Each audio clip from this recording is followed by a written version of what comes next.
Welcome back to BNG Hockey, where it's always black and gold. Unfortunately, the Boston Bruins season has come to an end. They get eliminated in the second round of the NHL playoffs in 5 games to the Tampa Bay Lightning. This is a disappointing ending for a team that really played well this season. They used that Game 7 loss on home ice to the St. Louis Blues as motivation to come back better than ever and try and get right back to the Stanley Cup Finals. Well, they looked pretty good. They win the President's Trophy and are the best team in all of hockey the entire year. Then there's a pause, they come back, they look terrible in the round robin, but they play well against the Carolina Hurricanes. Unfortunately, in the next round, you match up with the Tampa Bay Lightning because you played so poorly in the round robin, and they just dominate you in every game. It doesn't help that your starting goalie opted out, it doesn't help that maybe there was a couple bad calls along the way, but it is what it is, and the Bruins are eliminated earlier than they should have been. So now we're left with quite a few questions, like what happens with our captain? Does he retire?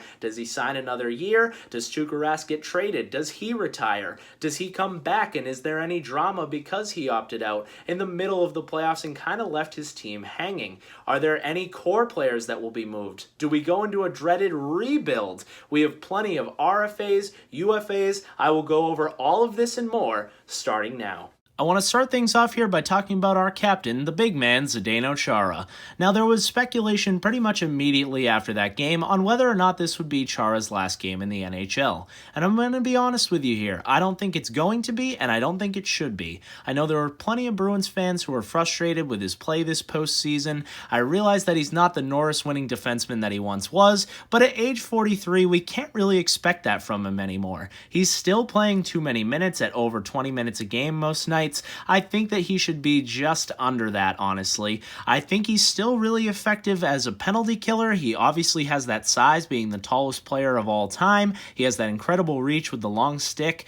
I think he still has that hockey IQ and great leadership ability that you can't toss aside. He's a really important piece of that Bruins locker room. He means so much, obviously, to the core that's been with him for so long, and to the young guys who look up to him, like a guy like Charlie McAvoy. So I think if you can continue to bring Z back at a low cap hit, this year he was making $2 million, he would probably make around there, maybe even less. Bring him back for another year. Get another kick at the can. Obviously, if you're going to bring Chara back, you're not going to go into a rebuild. We're going to talk a little more about that later on in this video. But I think that Chara wants his last season to be a real season, not in a bubble city. He wants to be with the fans. He wants to have one more shot with this group. And he really just loves to play hockey. He keeps himself in top shape every single season. He comes back ready to go. Even if he doesn't have that same quick stride he used to have and he's looking older, I think he's still an important piece of the Bruins and still worth bringing back at that cap hit. Zdeno Chara is one of the many free agents the Boston Bruins have this season. I figured we'd start things out here with the unrestricted free agents, and then we'll move on to the restricted free agents. I'll give you my thoughts on each, on whether or not I think they'll be back, and what we might be looking at for cap hits on some of them. So obviously, we just talked about Zdeno Chara. He'd be making anywhere from $2 million, probably less, and it would be a one-year deal most likely. They would continue to give him one-year deals as he gets older here.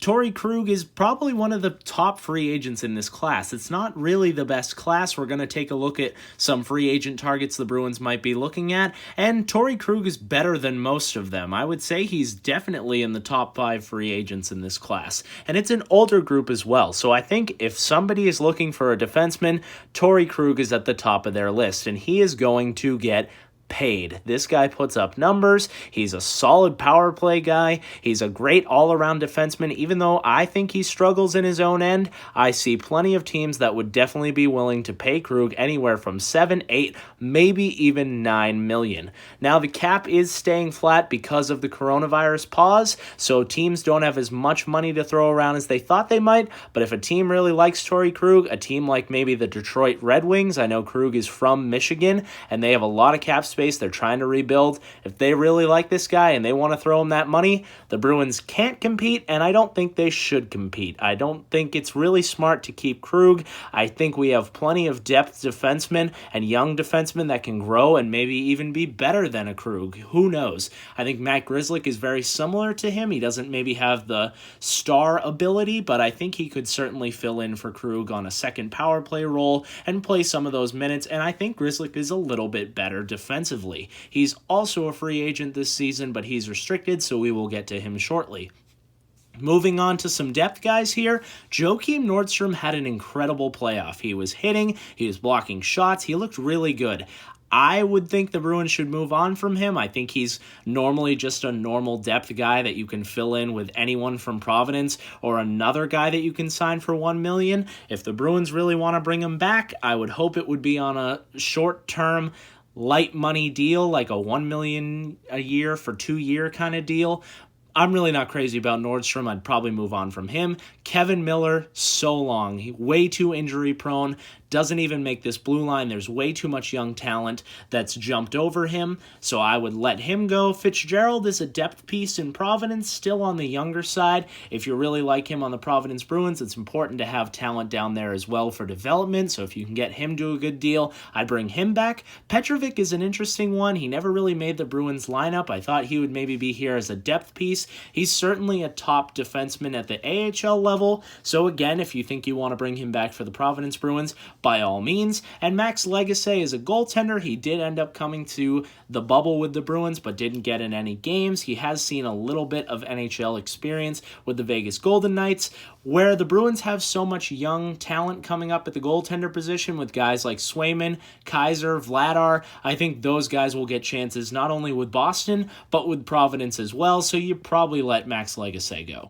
Moving on now to the restricted free agents. We're going to start things off with the biggest of them all, Jake DeBrusk. Now, this guy has been a top 6 forward for the Bees since his first game, and he's been pretty good overall. He knows how to put the puck in the net. He has a great amount of speed. He can play physical when he wants to, and that's the big problem with Jake DeBrusk, his consistency. It doesn't seem like he wants to play almost half the games of the season. There will be stretches where he looks like a superstar, and he's scoring goals, he's hitting people, he's making plays, he's putting the puck in the back of the net like a superstar, and then there's stretches where you don't even see him out there. He might not even have a shot on goal. And the Bruins just can't afford to pay this guy the big money that these young players are getting paid if he's not going to have that consistency. More and more now, these young players are getting paid for what their potential is. I'm a little nervous that the Bruins will see the potential in Jake DeBrusk, and Jake DeBrusk will never reach it. He doesn't really make plays. He doesn't always rack up the assists. He has that good amount of speed. I think he could be potentially a 25 to 30 goal scorer. We see him battle in front of the net on the power play, but he got knocked off the power play this postseason for David Krejci because Krejci was so red hot. He got bounced around between the second and third line in the middle towards the end of this regular season because of his inconsistency. So I'm just a little nervous here. If I'm the Bruins, I'm going to go with a nice little bridge deal, maybe 2 or 3 years at $3 or $4 million max. I don't want the Bruins to overpay this guy and then have him not reach his ceiling. But I'm also not giving him away because I think he could end up being a nice player if he reaches his ceiling. Matt Grzelcyk, we did talk a little bit before with the UFAs that he would be a player who needs to step it up quite a bit if the Bruins move on from Krug, and I think Grzelcyk can. He's a solid player in his own end. Even though he's on the smaller side, he gets the job done. He has a great first pass, and he can fill in on the power play. I think he has enough skill to do that. We saw him score a couple really nice goals this season as well, so I think he has a little bit more to offer offensively to the Bruins. Carson Kuhlman, I've been a little rough on him in his time with the Bees, but he really impressed me, especially in that last game against Tampa. He has a crazy amount of speed. I think if he can find any kind of finish, he'd be a nice player in the bottom 6. I don't see him as a top 6 winger. I know he plays there quite a bit. I think that's a little bit too big of a role for him, but if you can have this kind of speed and a little bit of skill in your bottom 6, that's a great player, and I think you'd be able to get Kuhlman at a reasonable cap hit here because he hasn't had too much NHL experience. Zach Senyshyn, obviously one of the 3 picks in that horrible 2015 draft. I'm not totally giving up on Senyshyn. Again, I think he could be a nice guy in the bottom 6. We did see him play a little bit on that third line with Coyle, and I thought he fit in well, but more and more Senyshyn is getting passed by some of these other players, so I think the Bruins will have to have a long, hard talk with this kid on whether or not they think he's ready to make the jump or he thinks he's ready to make the jump, and if it's not going to be here, maybe they move on. Now we're going to get to some more depth pieces here. Brendan Gaunce is a very nice Providence Bruin. He's one of those guys who's always going to be not so great at the NHL level and probably too good to be playing in the AHL level. So Again, if you think you want to have a strong Providence Bruins team and he likes to play here, absolutely you can keep him. And he's one of those guys that you're always comfortable calling up to the NHL level to play in a bottom six role if you need it. Brett Ritchie, I think one Ritchie is more than enough for the Bruins, and where you already have Nick signed for next season, I think they move on from Brett Ritchie. That experiment really just didn't work here. Zaboral, another one of those three from the 2015 draft. I think he still has a little bit of potential, probably the least amount of potential between DeBrusk, Senyshyn, and him from that 2015 draft, but if the Bruins can get him cheap, continue to try and develop him. Defensemen usually do take longer, and if not, you can always use Zaboral as a trade chip. Peter Cehlarik absolutely hates it here. He did leave the team and sign with another team, I believe, over in Europe, so I don't really know what the situation is with him, but you can consider him as good as gone. With the playoffs still going on, there hasn't been too much reporting on what free agents will be available and what teams might be interested in them, so this is entirely speculation on my part. But all of these guys the Bruins have had interest in, and I think they would be a nice fit. Starting things off here with Taylor Hall. Anytime there's a superstar available, every team should be interested, and the Bruins have needed a top six winger for a long time.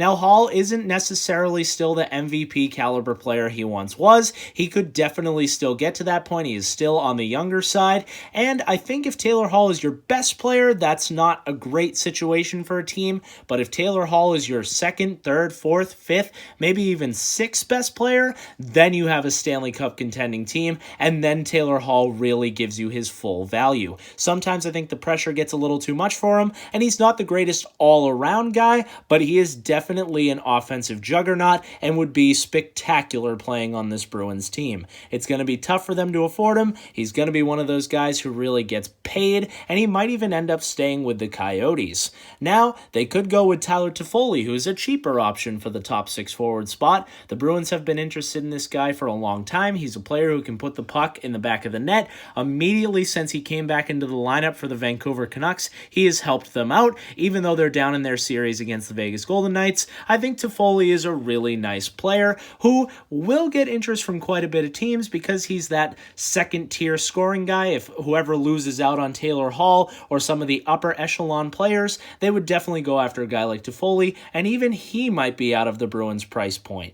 So you could always look at a guy like an Ilya Kovalchuk or a Wayne Simmons. They're guys who are on the back end of their careers. Now, Kovalchuk did play really well with the Montreal Canadiens, so I wouldn't be surprised if he ended up going back there. Wayne Simmons, the Bruins have been interested in forever. He's not the Wayne Simmons he used to be, but if you can get him on a cheap deal, maybe he plays on that third and fourth line, and I think he would still be an effective player who's not afraid to throw the body, even at his older age. Now, if you're looking to replace Chara, Krug, or any defenseman that you might end up moving, there's a couple of solid D options I think the Bruins should take a look at. Brendan Dillon being the first one. That's a physical defenseman who's more of a middle D-pair kind of guy. He blocks shots, he's not afraid to throw the body, get in fights, and can play some pretty big minutes, and I think you could get him on the cheaper side of things. A guy who might be a little more expensive, but is a really exciting player on the back end is TJ Brodie, currently playing for the Calgary Flames. Now, Calgary is having a little bit of trouble with their cap space over there, and Brodie might be an odd man out. He has an insane amount of speed from the back end, has a pretty solid shot, he could definitely fill in for a guy like Krug, and he has more size and is way more comfortable playing in his own end. I think that would be a nice player to put alongside Charlie McAvoy, and he's still on the younger side of things, so if the Bruins wanted to look after a guy like TJ Brodie and maybe add him, that would be a guy who's kind of out of left field. The Bruins haven't really had too much interest in him in the past, but he's a really solid player and one of the top defensemen on this free agent market, so if the Bruins are looking for D, definitely take a flyer on TJ Brodie. If the Bruins aren't able to snag anyone in free agency this year, they could definitely look to get involved in the trade market. There should be quite a few players available with the cap staying flat and teams looking to make changes, and I definitely think the Bruins should get involved. Now, I want to start things off really quickly by saying who I think the Bruins might move in these trades. The biggest name is obviously Tuukka Rask. He opts out and quits on his team in the middle of the playoffs. It does seem like it was for family reasons, which is understandable, but it's the weird weird relationship the Bruins and Rask have had for quite a few years now, and the fact that he doesn't always show up in the biggest moments, and the fact that he's still a Vezina caliber goalie, that should get you some value out there on the trade market, even if his value has gone down because of the opt-out and because of his inconsistent play when it comes to the big games and playoff time. I also think if you followed this channel for a long time, you do know I'm not the biggest David Krejci fan, but I am fair, and I will say he was probably the best Bruin this playoff. So I think if you can get a deal with David Krejci at his huge cap hit right now, if a team wants to take the bait on this guy, he's playing some of his best hockey that he has in years currently. So I would trade David Krejci. He has 1 year left on his deal. I would think the Bruins would not re-sign him because of his age and because of the cap situation at that point, and they're probably looking to move on from this older core. So if you can get something for David Krejci, I would absolutely take a look at that, especially where you have Charlie Coyle, who's playing quite a few minutes and is a solid puck possession guy, and you have Jack Studnicka coming up, who I think would be way more comfortable at center and is definitely ready for NHL play. So I think if you have Bergeron, Coyle, Studnicka, you're perfectly fine moving David Krejci, and you might even bring a younger center or a middle-of-the-pack in the age group center for David Krejci. You never really know, but I do think he has the most value he will ever have right now.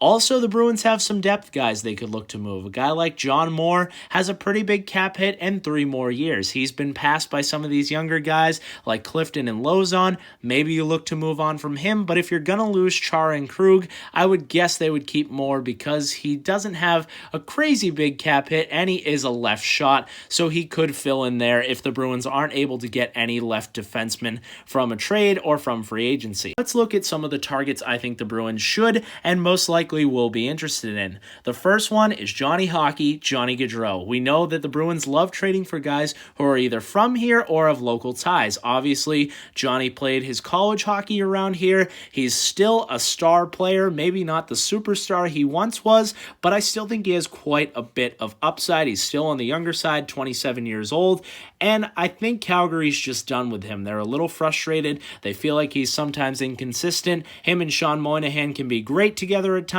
but then they can disappear at times, and I think Johnny Gaudreau really just needs a change of scenery. Nikolai Ehlers, another solid young player. Winnipeg has a crazy situation going on where they have so many top 6 forwards and really no defensemen, so the Bruins could definitely look to make a deal here, maybe moving some of their younger defensemen or even a veteran defenseman or a package with draft picks. Not really sure what they would move, but Ehlers is a really solid top 6 guy with a crazy amount of speed, and he definitely could help the Bruins out on the second line, on the power play, and scoring goals and making plays and giving them a different look and a legit top 6 forward. Another top 6 forward would be a guy like Kyle Palmieri, who they've been interested in for a long time. He has 1 year left on his deal. He's on a terrible New Jersey Devils team. Now, the Devils don't want to get rid of everyone who's talented, and he's one of their best players, but if the Bruins could give them a solid offer, that gives you a veteran guy who can fill in the top 6 if the Bruins think they're going to take one more run at a Stanley Cup playoff. Maybe that would be a move that you wouldn't see till the trade deadline. I know there was a lot of talk about this at this year's trade deadline, but that's definitely a guy they would still have interest in. Josh Anderson, another player, but he's on the younger side, playing for the Columbus Blue Jackets. He's not really favored there. He's a bigger guy who still has some upside. Could be similar to a Nick Ritchie, though, so I don't know if the Bruins want to fall into that trap again, because already that trade is not looking too great for Don Sweeney. And then a huge name here, maybe one of the biggest names on the trade bait board right now. Oliver Ekman-Larsson, the captain of the Arizona Coyotes. He's a left shot, so if you're going to lose Krug or Chara, this is a crazy good addition to replace them. He is one of the top 15 defensemen in the league, I would argue. He's great in both ends of the ice. He can run a power play. He's a great leader. I think the Bruins should absolutely go after Ekman-Larsson, especially if they have so many holes to fill on the left side. He's still young enough that he could grow with this group. If you have a top D pair of Ekman-Larsson and Charlie McAvoy, that might be a top 5 D pair in the league. So it would take a big package, but I would definitely give the Coyotes a call because the Bruins have enough prospects and enough talent that they might be able to put together a package for the Coyotes captain, who's signed on a long-term deal that's not too crazy for the talent that he brings. The Bruins certainly have a lot of questions to answer this offseason. Let me know your thoughts down below in the comments section. Who do you think they'll bring in? Who do you think they'll trade away? What direction do you think this team is going in? If you enjoyed this video, make sure to give it a big like. And if you want to stay up to date with all the latest Bruins moves this offseason, subscribe.